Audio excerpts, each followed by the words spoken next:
Well, here we are. It's April 28th, and I've done the episode with my wonderful Dana McBroom Manno. And here we are in our after show afterthoughts. Dana, you were fabulous. You were just fabulous. I have Well, nothing to say. but it's like, how can you do a lifetime? It's so funny. There's so much going on, and both of us, we've lived several lifetimes in Yes, one. we have.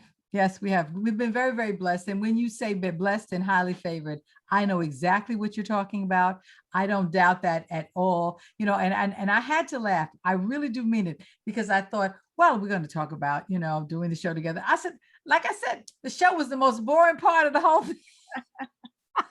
I mean, it was wonderful doing it with the people and having all of that, and but listening and reading about and hearing the stories of your adventures is just wonderful. And I'm hoping that there is. See, I have my book. I wrote a book, so I hope you have a book. Feel like Edgar White. Edgar White has been on me to write my memoirs because Yes. he said if I don't write them, who's going to write them? Well, people will get it wrong, and what I did was I just wrote about what happened to me and how I thought it could help other people, because decisions are always given to you. We talked about now professional decisions that are facing us. And, sometimes the higher powers, God, the universe says, well, I'm going to put this in front of you to Yeah, see if this will tempt you. Are you going to stand by your principles? yeah. And I go, well, I always think about, just like you think about your mother and father, I think about my mother and father and what would they want me to do, and how proud would they want me to be of, how proud would they would be of themselves, of me, Listen, you and know, it saves me every single time. I go, nope, can't well, do it. I have to say, my father gave me wonderful pieces of advice as I was growing up. I mean, uh, never put anything in writing that you wouldn't want to see appear in a courtroom, That's exactly right. and That's right. That's and, right. and never sleep with any man that you wouldn't like as a father, your child. Of your child. Mhm. So that has saved me many. Many a time you have to think about it. You kind of go, no, no, no, no. I And understand. I understand especially completely. because as I keep thinking of the Shakespeare, the Merry Widow, Hmm, hmm. uh, because I am a widow Yes. twice over here. Yeah. I have gentlemen contacting me, calling me, and I have one man that's uh, I have to say, a wealthy diamond person from Antwerp, and it was so funny because he just wrote me something that hears that after these kind of pandemics that people usually have nice wild orgies or something like that, and and would I be willing to go? And I just said, well, look, I told him, you can attend without me, and you can represent me, and let me know how it went. How it went. How it Let me went. know how it goes. Let me Yes, know. yes, yes. Let me know how that happens to you. Because I have to say, maybe I'm spoiled, but I'm like, my bodily fluids are too sacred to share with the crowd. I'm telling you, it's just me and one other person. And then it's been, I mean, look, I met you before I met Carl. I met Carl, of course, And I on, remember when you met him. yes, on the road there. And I'm like, it's over 40 years. And it's so wonderful because, see, that is the difference. We don't talk about that, but that's the difference between having sex and making love. When you are with someone that you really love, it's a whole nother experience. It is. So It much is. when you've been with someone for many years, because you know each other, you know Exactly. a little bit more about each other and It's how. a friendship as a partnership. It's a whole lot of other things. There's a lot of components, and Well, I've been and trying to tell the young people that I know. Um, Everyone asks, like, how did you stay married so long? And I'm like, because if you are good friends before anything happens, it doesn't matter because they sort of know who you are. exactly. And when they know who you are, then even when you do things that are off, they say, "Oh, that's my friend Dana. I know that I she, know. Yeah, exactly. yes, I know Exactly. who she is and what she does," and it becomes a different type of experience. Yeah. And that friendship thing is so important because I don't care. Franklin was such a good friend, such a good friend before we married. Mhm. And we just became better friends. And I know oftentimes my daughter didn't understand, well, why is he putting up with this? Or why, you know what? He was my friend Yeah. above and beyond everything. And same thing with my second husband, just a good friend. Yeah. And as a good friend, they understand who you are and what you're doing and what you're about. So, Mm, um, I and agree. I mean, I sometimes I want to do, be this generation's Ann Landers or something because they're Yes. so into their electronic devices. They don't know how to court. Men do not know how to court women. Um, and No, and the young ladies don't know how to receive it when they do get it. exactly, They exactly. really, I mean, I go back in the day, you can look back in the older movies, I'll say them now, in the 70s and maybe early 80s, and you see Black men talking to Black women and Mhm. the songs like the OJs and all those wonderful songs that they would just sing to you and make you feel Curtis Mayfield. I mean, Oh, I oh, mean, boy. and I really feel privileged that I was around when that was something that was heaped upon us. Well, one of the And it was fortunate in our direction. And I really do, I appreciate all of that was done. And I feel, not sorry, but every generation, my mother's and my grandmother's generation said, "Oh, you all don't know what good music was because we had the real great love songs."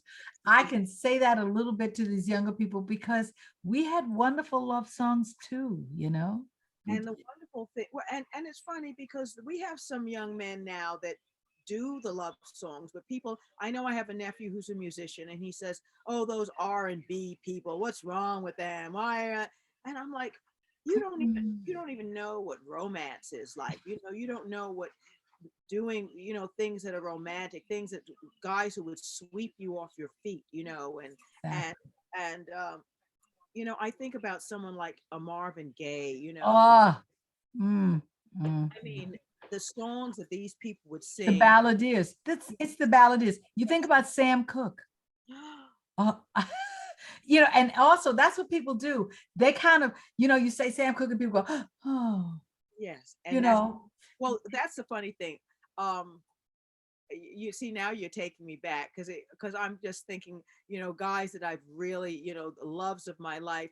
And it's funny because I remember one guy that I was in love with, and I had to leave him, not because I didn't love him anymore, but just circumstances did not allow. But it mhm. was funny because I would talk about him to girlfriends, and I couldn't go for 5 seconds without oh,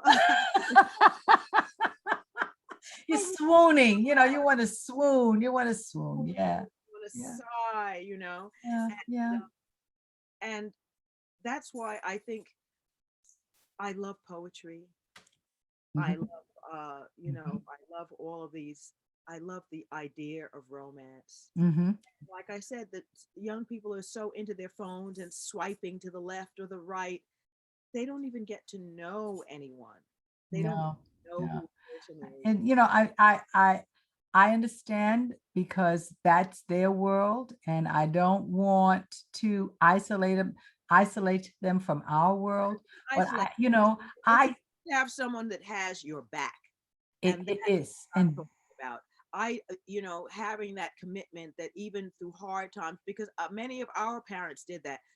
They went through all sorts of stuff, but that was your family, and you stuck it out, and you hung in there, and no, everything is not going to be easy. Everything is not going to be, and there's no such thing as there's no differences in a relationship. You're going to have differences, but you really do learn how to work it out, and look at the bigger picture.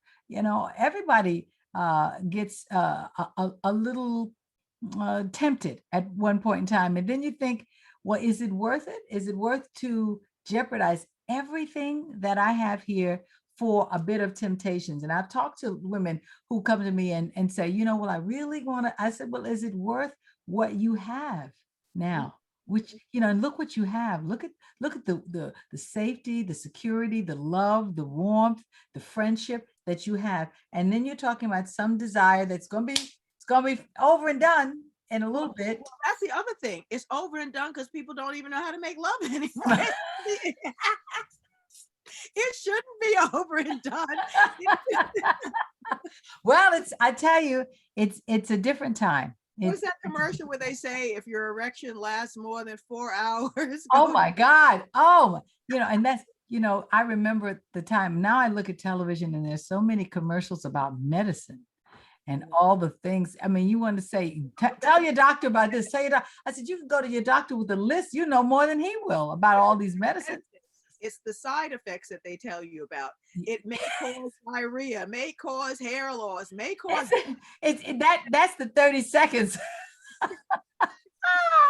Oh, it's true. Oh, it's so true. But we've come through. I think about people who are older who've seen even more than we've seen. I mean, you've seen the society change from not even having television to black and white to color to now all this, the screens and the streaming and the this. It's very interesting. Of this time is the loss of, like I say, the loss of romance, because I'm a big proponent of romance. I mean, even with my college students, I say, you are in New York. New York is a backdrop of one of the greatest movies of all. Yes. Mm-hmm. There's so many romantic places, but with what the times that we're living in, homeland security and this and that, that you can't even have some of those wonderful things. I remember driving on the West Side Highway, and I went by the 79th Street boat basin, and I had my mother in the car, and I was saying, "Wow, Mom," I said, when you used to drive off the beaten path there, or by there, I said that was a great lover's lane, and my mother said it was lover's lane in my day too.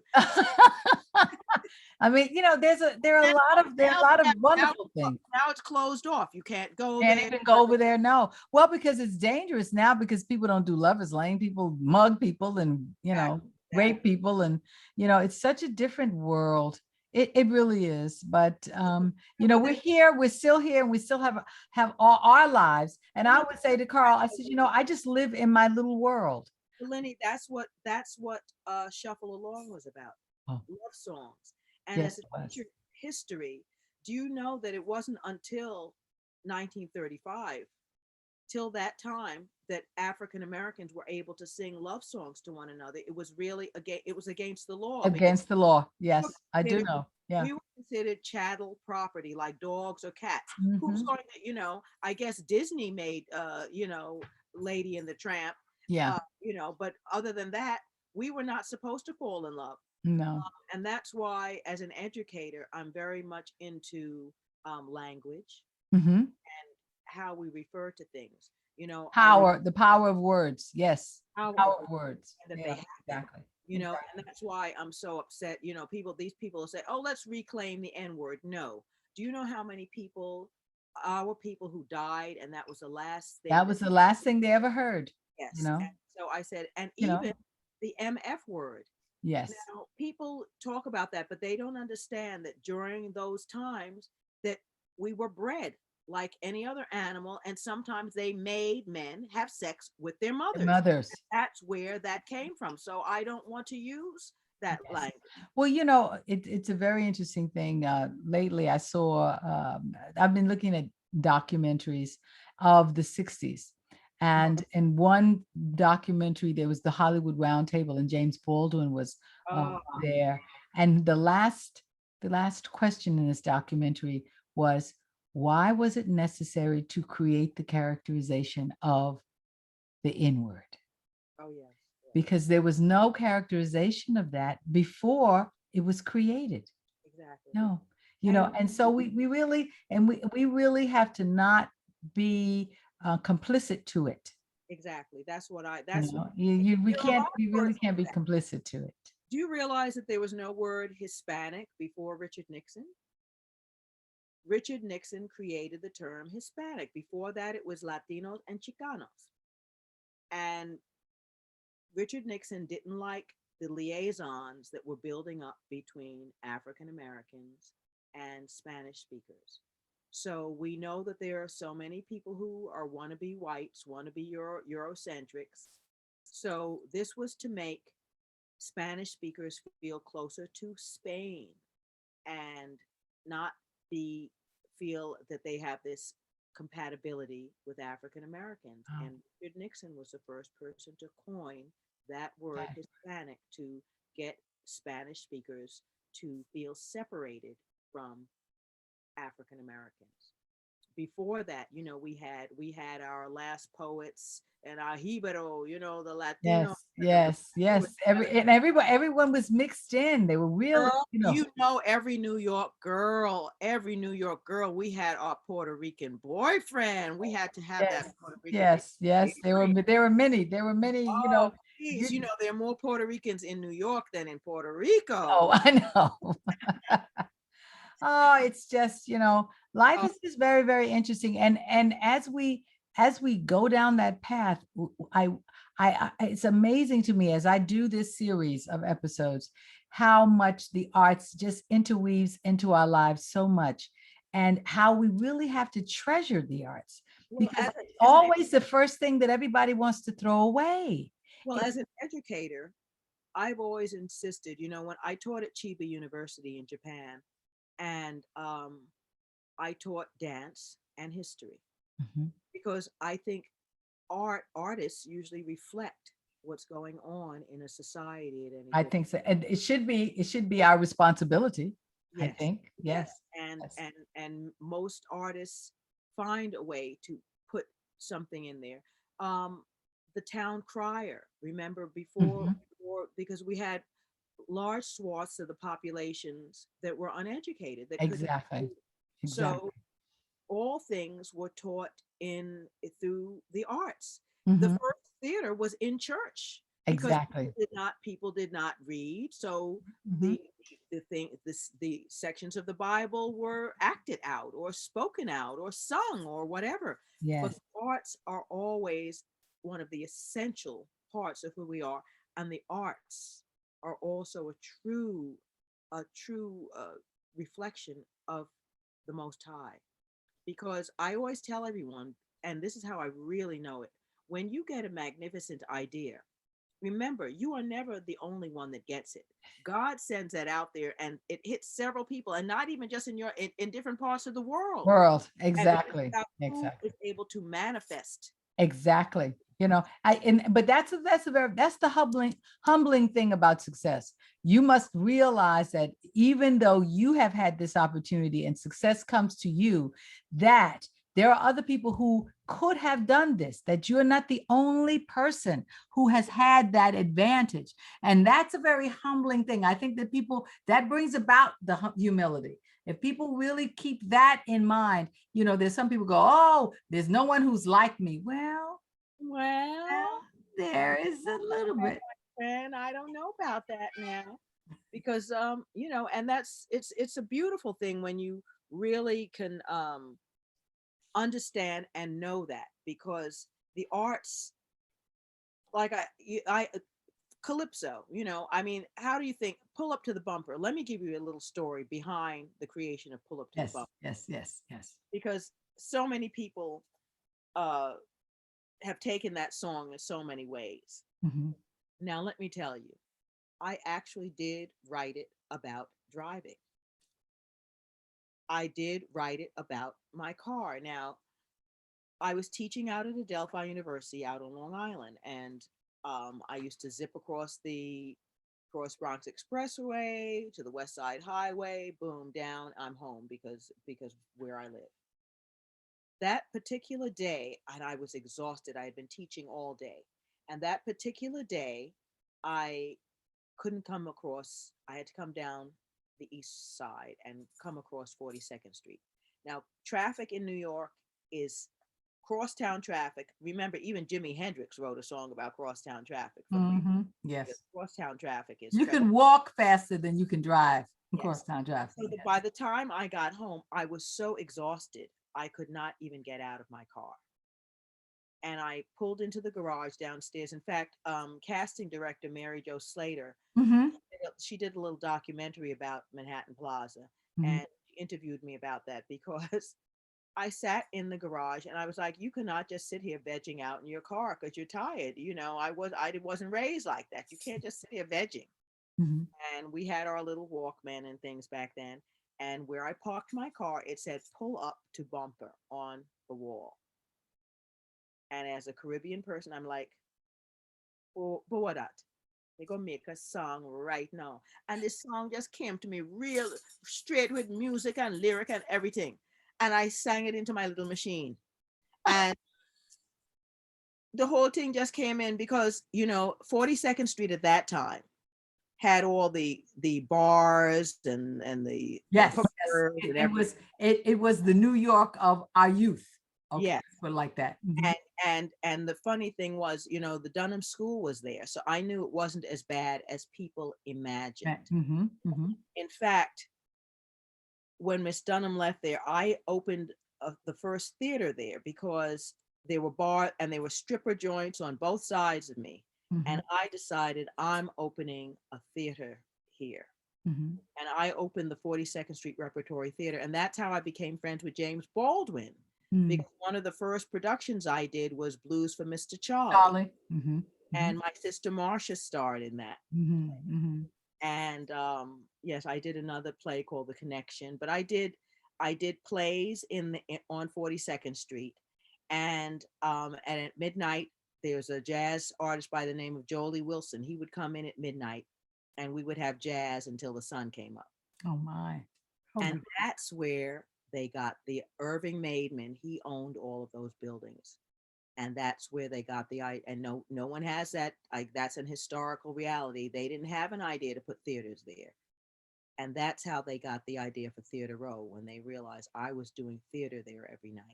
And so that it was feasible that that could happen. Yes. Yeah. And they raised my rent like 400% so that I would have to leave, Mhm, which I did. And next thing, they closed the whole thing down and retooled everything and mm. made Theater Row. Yeah.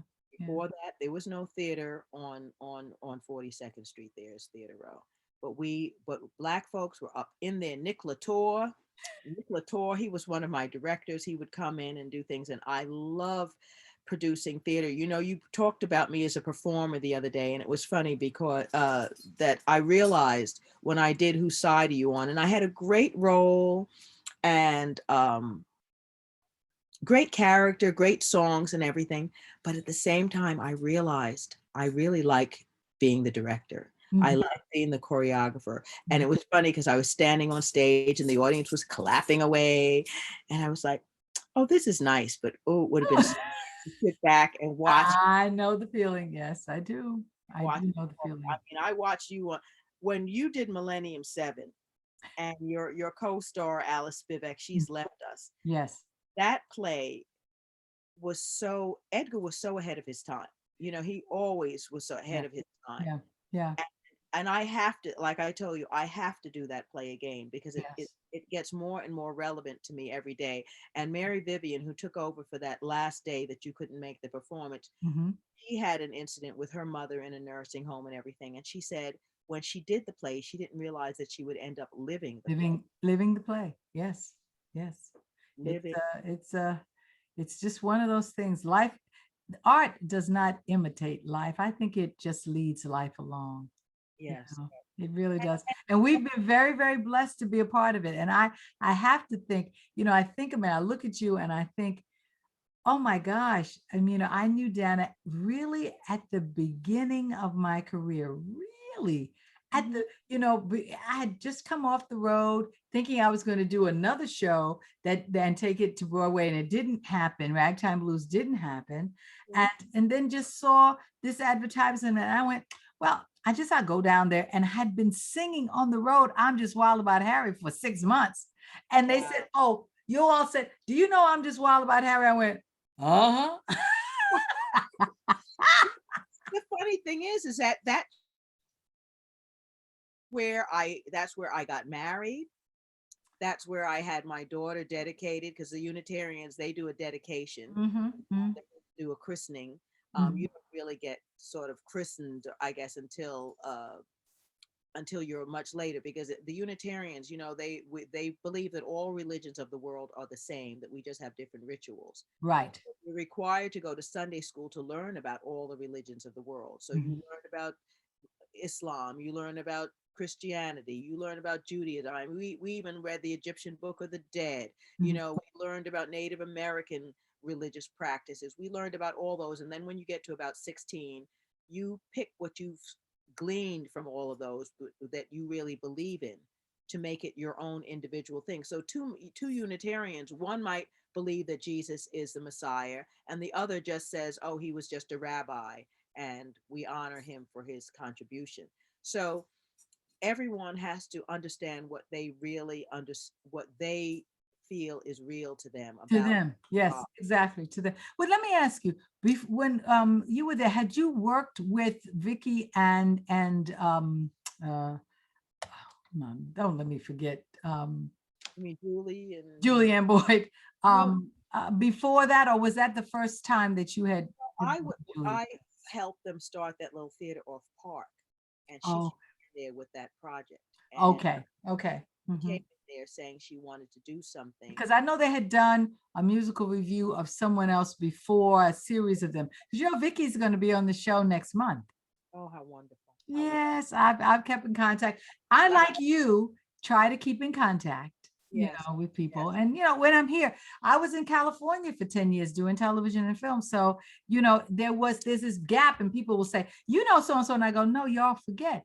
I did the show, and then I did regional theater. I did regional theater for a couple of years, and then I was going to California. I was gone. So there are a lot of people that I'm meeting now for the first time who knew me through the performances, but I wasn't around when they were partying and doing all that stuff. I wasn't here. Well, I've been very, in terms of all the people that I have, I have an artist, a Japanese artist. His name is Rom Kanda, he calls himself. Mhm. Wonderful, wonderful actor. And I'm writing up a TV treatment for him right now. Mhm, mhm.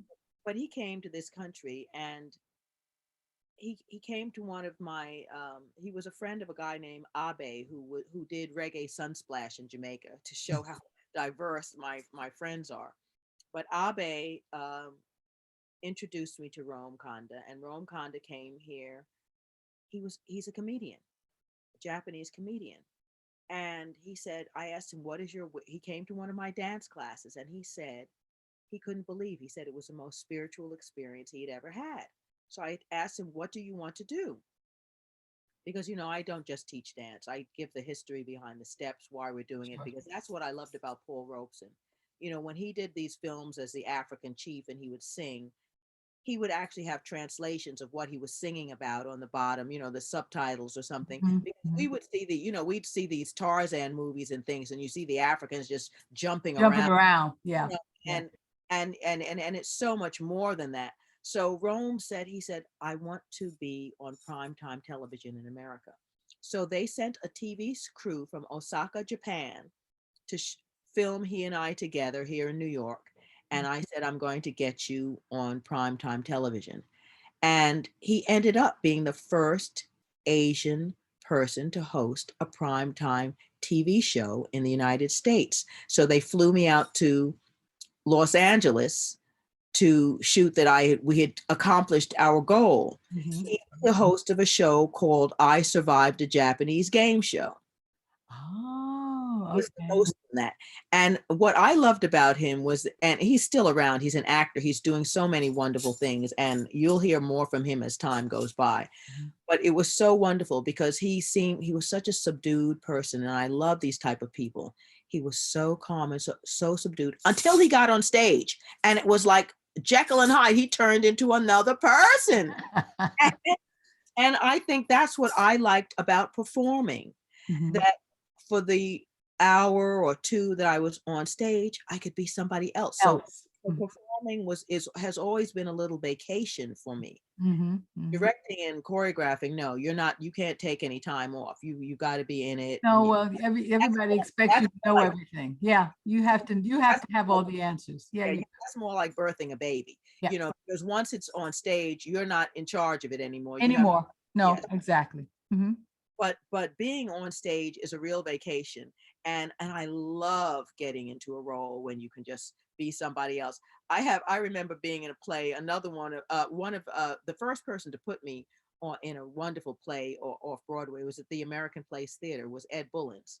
Ah, Now I met Ed Bullins on a plane on my way to Algeria. Now I go with my life. Okay, so I was going to the Pan African Cultural Festival in Algeria, the first Pan African Cultural Festival, and I was in charge of